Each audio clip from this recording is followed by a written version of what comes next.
আসসালামু আলাইকুম। Hello guys, কেমন আছেন? আলহামদুলিল্লাহ, আমি খুব ভালো আছি। তো চলে এসেছি মাজরায়। এখন খেজুরের মৌসুম না, তবে মাঝামাঝি সিজন। এখন খেজুরগুলা বড়, প্রায় বড়ই হয়ে গেছে, আর কিছুটা বড় হবে। আর কালার দেখতেছেন হলুদ হলুদ হয়ে গেছে, মানে খেজুরগুলা বাতি হয়ে গেছে, আদা পাকা হয়ে গেছে যেটা বলে। তো অনেক সুস্বাদু, এই কাঁচা খেজুরও এখন অনেক সুস্বাদু, টেস্টি খেজুর। তো একটা মাজরার ভিতরে আইছি, মোটামুটি আজকে একটু ভিডিও করতেছি যে আপনাদের দেখাবো বলে। দেখলে অবশ্যই ভালো লাগবে। সৌদি আরবের খেজুর, এই সমস্ত খেজুর গাছে কোনো প্রকার ওষুধ ব্যবহার করে না, শুধু পানি আর পানি, তাছাড়া দ্বিতীয় কিছুই না। আর আপনার এগুলা কিন্তু মরুভূমির ভিতরে, যেখানে খেজুর বাগান, ওইখানে বালুর ভিতরে সরাসরি খেজুর না, বালুর ভিতরে মিশ্রণ আর কি, মাটি আছে আপনার লাল কলেটের মাটি।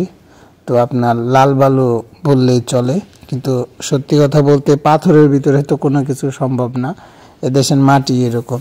তবে এদেশে শুধু মরুভূমি আর মরুভূমি, এর মাঝখানে কিছু কিছু মাজরা আছে, খেজুরের বাগান আছে, খুবই ভালো লাগে। কি বলবো, আপনারা যদি না দেখেন তো বিশ্বাসই করতে পারবেন না। দেখেন, আস্তে আস্তে খেজুরগুলা দেখলে বুঝতে পারবেন কত সুন্দরভাবে খেজুর ধরে রয়েছে। আবার পাখিতে আসে এই খেজুর এখন খাওয়া শুরু করছে। এটা হলো ছোট খেজুর, মানে এগুলো আরও বড় হবে। তো এই গাছে মানে কিছুটা আর কি বড় হইতেছে। আপনার খেজুরের সিজন অনুযায়ী এই খেজুরের বয়স প্রায় 3.5 মাস 4 মাস হয়ে গেছে।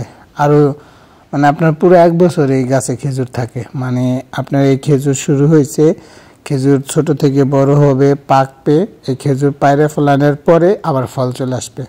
মানে এক কথায় 12 মাস গাছে খেজুর থাকে। তো দেখতেছেন কত সুন্দর বড় বড় একটা খেজুর।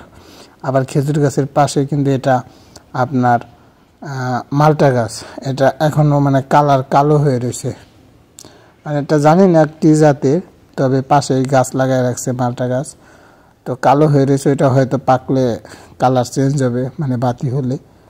এই হলো খেজুরের এটা দেখেন পুরা কালার চেঞ্জ হয়ে যেতেছে, মানে কিছুটা সবুজ আছে, কিছুটা হলুদ। ওই যে খাওয়া দেখতেছেন ওইগুলো কিন্তু পাখিতে খাইছে, এই পাখি এখন আসা শুরু হয়েছে। তো কিছুদিনের ভিতরেই মানে দেখা গেছে এই রানিং সপ্তাহের ভিতরেই এখানে নেট দিয়া খেজুরগুলোরে খুব মানে যত্ন সহকারে রাখবে। এখনও নেট ইউজ করে নাই, তো আমি একটা ছিঁড়ব, তো ছিঁড়ে খেয়ে দেখব, আপনাদেরও দেখাবো। মানে জিনিসটা সত্যি অনেক সুস্বাদু। মানে এটা কামড় দিলে খেলে কোনো রকম তিতা বা কষ এমন ফিল হয় না। মানে আপনার পুরা একটা মানে সুস্বাদু একটা টেস্ট, মিষ্টি কোয়ালিটির। একবারে মনে করেন যে খেজুর যে আপনি মানে পাকা অবস্থায় যেরকম খেলে একটা ফিল পান, কাঁচাটা একটু অন্য কোয়ালিটির। ধরেন আপনার যেমন আদা পাকা পেঁপে খাওয়ার যে একটা স্বাদ, ওরকম কোয়ালিটি আদা পাকা খেজুর আপনারা যারা খাইছেন তারা আর কি এই স্বাদটা বুঝতেছেন।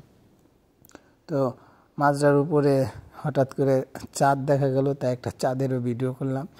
মানে এখন সন্ধ্যা টাইম, তো এই জন্যই আর কি প্রকৃতির একটা ভিডিও। তো অবশ্যই ভিডিওটা দেখবেন, ভালো লাগলে শেয়ার, লাইক, কমেন্ট করবেন। আর এটা সৌদি আরবে, আমি আসলে সৌদি আরব থাকি, তো এখানে একটা মাজরায় ভিডিওটা করছি। তো চলুন আবার খেজুরের ভিডিও দেখাই। তো এই হইতেছে খেজুর। এই খেজুরগুলা মানে সবচাইতে মাজরার ভিতরে সবচাইতে বেশি পরিমাণ খেজুর এই গাছে ধরছে। 2-1 দিনের ভিতরেই এই খেজুরগুলার যত্ন নেওয়া শুরু হবে। আপনার এই বাদিগুলারে ঠেকনা দিয়ে রাখবে, নেট করবে। তো এই জায়গার কেয়ারটেকার আছে, কেয়ারটেকারে সব কিছু দেখাশোনা পরিচালনা করে। তো আজকের ভিডিও এই পর্যন্তই। সকলে ভালো থাকবেন, সুস্থ থাকবেন। আসসালামু আলাইকুম। আর হ্যাঁ, ভিডিওটা যদি ভালো লাগে অবশ্যই লাইক, কমেন্ট, শেয়ার করবেন। আর সৌদি আরবের খেজুর দেখার জন্য অন্য কেউ ভিডিওটা শেয়ার করে দিতে পারেন। ভালো লাগলে অবশ্যই লাইক করবেন। ওকে, ভালো থাকবেন সবাই শরীরের যত্ন নেবেন। আল্লাহ হাফেজ।